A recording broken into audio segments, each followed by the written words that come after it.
হে আল্লাহ, তুমি আমাদের রব, তুমি আমাদের প্রভু। আমরা তোমার রহমত প্রত্যাশী। সব ধরনের আযাব, গজব ও শাস্তি থেকে আমাদের রক্ষা করো। আমাদের সকল গুনাহ মাফ করে দাও। তুমি একমাত্র ক্ষমাশীল, তুমি আমাদের মালিক। তুমি আমাদের সব পেরেশানি ও অশান্তি দূর করে দাও। ঋণগ্রস্তকে ঋণ পরিশোধের তৌফিক দাও। অসুস্থদের সুস্থতা দান করো। সব ধরনের বালা মুসিবত দূর করে দাও। আমাদের প্রত্যেকের বৈধ সব বাসনা ও প্রয়োজন পূরণের ব্যবস্থা করো। কর্মহীনদের হালাল পথে রুজি রোজগারের ব্যবস্থা করো। আমাদের আখলাক চরিত্র ভালো করে দাও। ব্যবহার সুন্দর করে দাও। তোমার নবীর আদর্শ মতো চলার তৌফিক দাও। হিংসুকের হিংসা দূর করে দাও। শত্রুর শত্রুতা দূর করে দাও। আমাদের সবাইকে তোমার রহমত দিয়ে হেফাজত করো।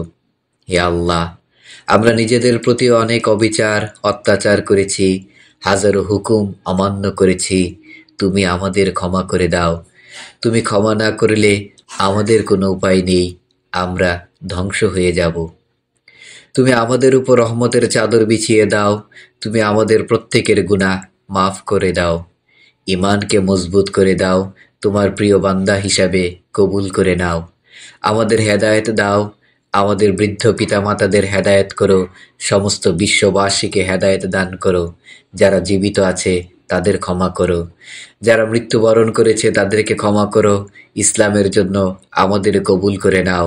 ইসলামের উপর আমাদের অবস্থানকে দৃঢ় করো। আমাদের ঈমান মজবুত করে দাও। হে আল্লাহ, আমাদের উপর তোমার রহমতের বাড়ি বর্ষণ করো। তোমার আযাব গজব থেকে হেফাজত করো। আমাদের উপর তোমার করুণার দৃষ্টি দাও। আমাদের মাফ করে দাও। সকল মুসলিমকে হেদায়েত দান করো। হে জীবন জগতের মালিক, আমাদের সার্বিক অবস্থার সংশোধন করে দাও। মুহূর্তের জন্য তোমার রহমতের ছায়া থেকে আমাদের ফেলে দিও না। তোমার দয়া ও করুণা থেকে আমাদের বিমুখ করো না। আমরা তোমার রহমতের ভিখারি। আমাদের যাওয়ার কোনো জায়গা নেই, আমরা অক্ষম। হে ক্ষমাকারী দয়ালু, তুমি তো দয়ার সাগর। তুমি সবার পাপ মোচনকারী। আমাদেরকে মাফ করে দাও। আমাদের অন্তরে তোমার দ্বীনের মহব্বত সৃষ্টি করে দাও। তোমার দ্বীনের উপর চলা সহজ করে দাও। হে আল্লাহ, আমরা তোমার নিঃস্ব বান্দা। তুমি একমাত্র মালিক। আমাদের সব প্রয়োজন পূরণ করে দাও। সব সমস্যা দূর করে দাও। আমরা তোমার শাস্তি থেকে ক্ষমা চাই। তোমার জান্নাতের আশা রাখি।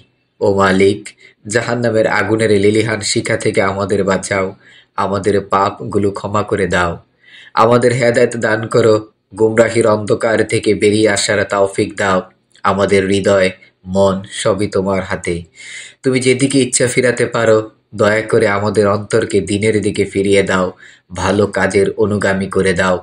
দ্বীনের জন্য আমাদের কবুল করে দাও। জীবনের প্রতিটি কদমে একমাত্র অভিভাবক হিসেবে ছায়া দাও। তোমার ছায়া থেকে আমাদের বঞ্চিত করে না। হে মালিক, আমাদের সরল সঠিক পথের দিশা দাও। সমগ্র বিশ্বের হেদায়েতের ফয়সালা করো। আমাদের জীবনের সকল অন্যায়, অপরাধ, গুনাহ ক্ষমা করে দাও। সকল পাপ পঙ্কিলতা ধুয়ে মুছে পরিষ্কার করে দাও। আমাদেরকে গুনাহের নাপাকি থেকে পবিত্র করে নাও। পৃথিবীর সব মানুষের হেদায়েতের ফয়সালা করো। আমাদের মুক্তি দাও। ঈমানের উপর অটল রাখো। আমাদের ঈমানের উন্নতি দান করো। বিশ্বে সুখ, শান্তি ও সমৃদ্ধি বর্ষণ করো। মানুষে মানুষে ভালোবাসা বাড়িয়ে দাও। সব ধরনের অনাচার, পাপাচার থেকে মুক্তি দাও। মারামারি, হানাহানি ও রক্তপাত থেকে বিশ্বের মানুষকে রক্ষা করো। বিশ্বে শান্তি প্রতিষ্ঠিত করে দাও। যারা অশান্তির কাজ করে তাদের হেদায়েত দাও। তাদের প্রতি তুমি বিশেষ রহমত বর্ষণ করো। সম্মানিতদের সম্মান রক্ষা করো।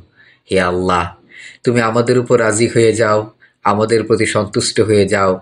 বেশি বেশি ভালো কাজের তৌফিক দাও। হে আল্লাহ, অনেক লোক আমার এই ভিডিওটি দেখছেন এবং ভবিষ্যতে দেখবেন ইনশাআল্লাহ। আমি জানি না কে তোমার প্রিয় বান্দা, তুমি সেটা জানো। তুমি তার উসিলায় আমাদের দোয়াকে কবুল করো। আমাদের যাবতীয় ভুল ত্রুটিগুলো ক্ষমা করে দাও। সর্বাবস্থায় রহমত নসিব করো। আমাদের সাহায্য করো। সব বাধা দূর করে দাও। কাজে বরকত দাও। আমাদের দিল সাফ করে দাও। তোমার ভালোবাসা নসিব করো। পরস্পরের মাঝে সুসম্পর্ক দান করো। বিশ্বের সবার প্রতি কল্যাণের ফয়সালা করো। তোমার নৈকট্য ও হজরত মোহাম্মদ মুস্তফা সাল্লাল্লাহু আলাইহি সাল্লামের শাফায়াত নসিব করো। জালেমের জুলুম থেকে আমাদের হেফাজত করো, জালেমদেরকে হেফাজত করো। আমাদের উপর রহমত ও বরকত নাজিল করো। হে আল্লাহ, দয়া করে আমাদের দোয়াকে কবুল করে নাও। তুমি একমাত্র শ্রবণকারী, আমরা তোমার দিকে প্রত্যাবর্তনকারী। আমিন।